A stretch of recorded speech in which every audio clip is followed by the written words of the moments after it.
Hey, how are you guys? Yes, I am working. So, as I told you, life has been interesting the last couple of days. So I was taking I took my car in to get some recall stuff fixed. They, of course, kept it for longer than they told me. So it was the very first day I got to pick my kid up from school. I have pulled him out of after school care. He's coming home because I'm working in the evening from the house often. So we get to spend time together in the middle of the day. So I took the dog. You know what? We got to walk to school. We're going to get some exercise, get her some exercise. We'll all be happy. I've never done this pick up school stuff. It's a whole new... Those of you who are parents, you know how it works. You put this colorful thing in your car. You go up there. They send your kid out. Well, I didn't have a colorful thing because I was on foot. Did not know I was not going to have my car. So I get up there and there's this teacher. She's like, you can't have a dog on campus. I'm like, okay, my dog's scary, 25 pounds. I said, I'd like to get my kid. She's like, well, you didn't tell us that you were going to be here walking. I'm like, well, I didn't know that. And I didn't know I had to tell you. She's like, well, after we've taken care of all these cars, you can come get your kid. I'm like, that's going to take at least 15 minutes. I'm going to just stand around and twiddle my thumbs, folks. That's not cool. And then other kids were walking towards the gates. So I went and stood. I was still on campus, but I was, 15, 20 feet from the gate. So I'm standing there listening to my book on tape, just minding my own business, just hanging out. And noticed this big, tall guy walking towards me. I didn't think he was walking towards me, so I just kind of ignored him. Then he started talking to me. He's like, okay, he's talking. Next thing I look up and there's this policeman walking towards me. I'm like, a policeman? Okay, whatever. They both walk up and they're like, ma'am, you're not supposed to have a dog on campus. I'm like, yeah, okay. My dog's, you had to send a policeman here to tell me this, folks? I was pissed. I was past pissed. I was upset. I was doing my best to keep my calm. I did not cuss. And I started crying, to be really honest, because it was either do that or completely just lose it. I'm like, y'all had to send a policeman here to tell me to take my little tiny dog off your campus, where I'm having to wait because I did not know the rules and because you have... What happened to flexibility? What happened to working with people? I'm not going to be leaving America. We're going to stay and make this place home. And there's challenges wherever you live.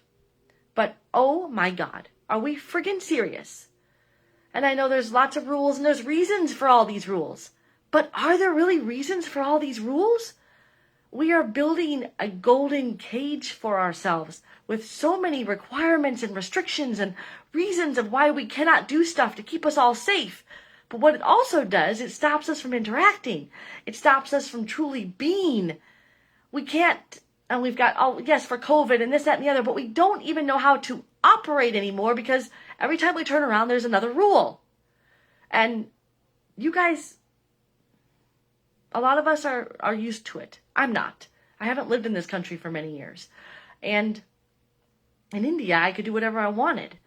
And that allowed me just to flow and talk. And I literally got to love on people all the time because I absolutely adore and love talking and speaking and learning and meeting and knowing people. But here, people don't want to talk to you. You're dangerous. So, lots of fun. And then I got a water bill from GRU that was outrageous. So I called them.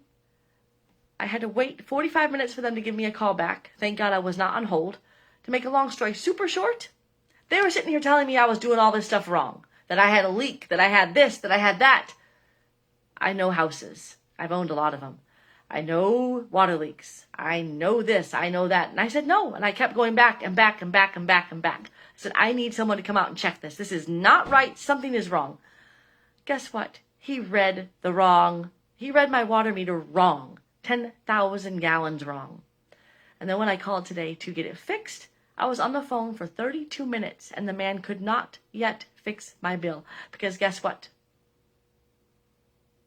He doesn't have that right. So I told him to have someone give me a call when they can take care of it. Again, more rules. Yes, there's reasons behind every one of them. We've got tons of this, that, and the other, blah, blah, blah, blah. And a lot of it's to keep our kids protected. But we're doing such a good job of protecting them, we're not even getting them ready for the real world. That's my opinion. We now have adults who do not know how to operate.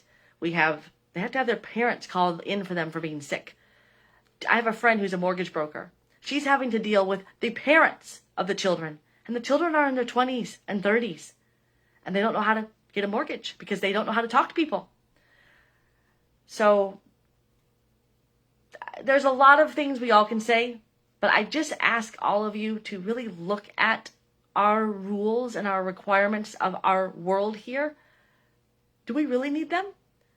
I think children and all of us as people, we flourish much more when we're able to interact easier, when life is not so full of rules.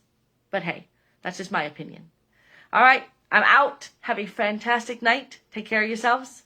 Bye.